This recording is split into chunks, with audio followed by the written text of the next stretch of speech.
In this video, I'm going to show you some tips and tricks for using modules to maximize your students' success in your Canvas course.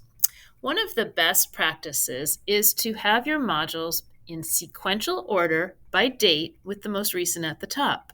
This allows your students to easily find the content for the week you are in, and it is especially helpful for absent students when they need to see what they may have missed. To create a new module, you'll click on the plus module button.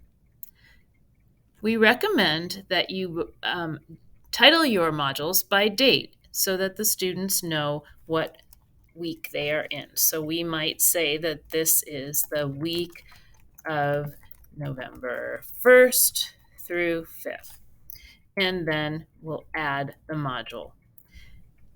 New modules will always appear at the very bottom of your Canvas course.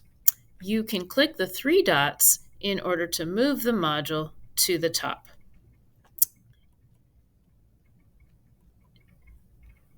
Anytime that you would like to rename the module, you can always click on the three dots and click Edit and change the name.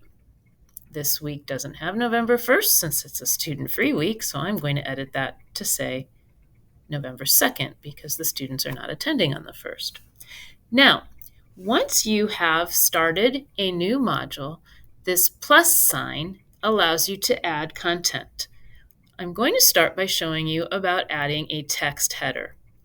Text headers are a great way to organize your content and to have directions or information for your students.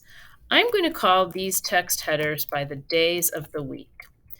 I like to, for elementary, insert an emoji. I'm going to start at the very beginning of the text and I'm going to right-click, and I have emojis that I like to use. So I'm going to have a different color emoji for each day, and then I'm going to add that. So as I add the emojis and the text for each day, I'm going to,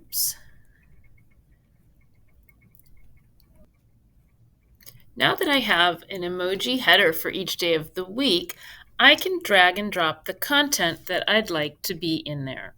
So for example, if for English language arts, I would like to have this daily fluency passage on Tuesday, I can drag it right there and it will go straight into that module. I can also click on the three dots on the right and say move to, and then choose where I want it to go. When I have more than one module, they'll all show up there. I can select the module. I can select that I want it to be at the top or at the bottom, or I can select it to be before or after something else in the module, and then move it, and it shows up there. It's very easy to reorganize content in this way. If something needs to be changed to a different day, I can just slide it down by clicking on the little dots on the left-hand side and move it around. Often, teachers like to use a template over and over, and I'll show you how to do that. By clicking on the three dots on the right, I can duplicate this module, and it will appear at the very bottom of the course. Oops. That takes a moment. And then I can edit it to reflect the dates of the following week.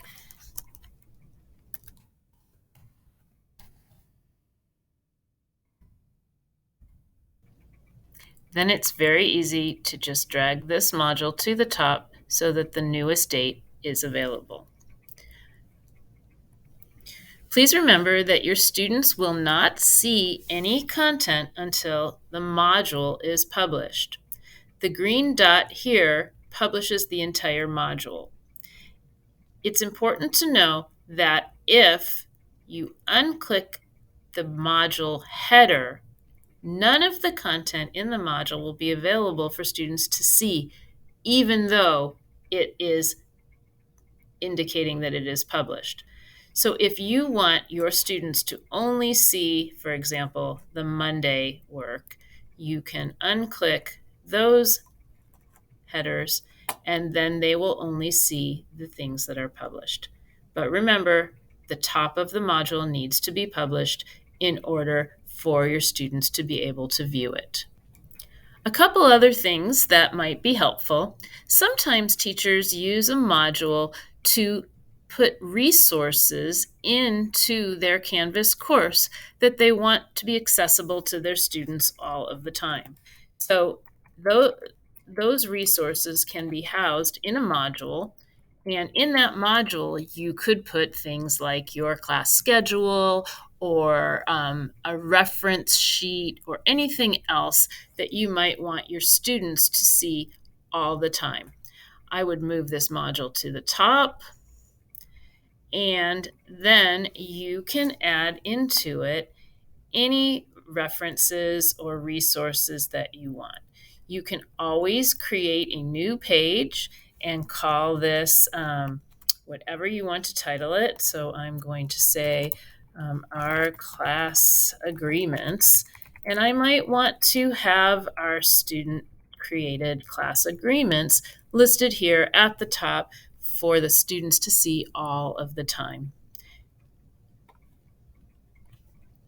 Another useful tip is to use text headers as reminders to you as the teacher about things you don't want to forget. So for example, in this week for math, I might want to add a text header that says, don't forget to set up the example with manipulatives. And then goes to the bottom of the module, and I'm going to put it right where I want to remember that, maybe as a reminder to myself or for next year. I will never publish those notes to myself because those are for me and not for the students. And finally, just a reminder that teachers can collaborate in Canvas very easily and share resources. You can share an entire module by clicking to the right and copying it to the teacher's course or sending it to them, in which case it will be sent through Canvas and it will appear up in the account part with your shared content. And then you will have the option to either preview it, import it, or remove it. Also, when you are in your modules, you can share specific content. It could be an assignment or it could be a page or even a quiz. Once again, to do that, you're just going to click on the three dots and you're going to send it to someone or copy it to their course. So using modules is a great way to help keep your students organized and to allow them to be successful in your Canvas course.